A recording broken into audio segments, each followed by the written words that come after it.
আসসালামু আলাইকুম। নতুন একটি ভিডিওতে আমন্ত্রণ জানাচ্ছি। আমার মতো কে কে আগের দিন রুটি বানিয়ে রাখেন?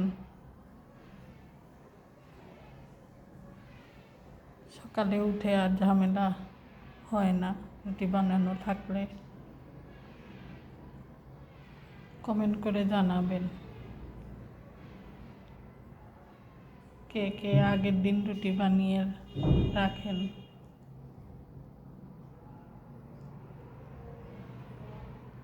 আর রুটিগুলা কেমন হয়েছে কমেন্ট করে জানাবেন।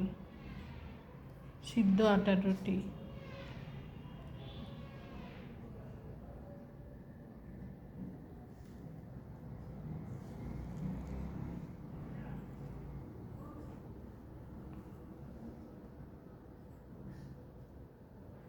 আল্লাহ হাফেজ।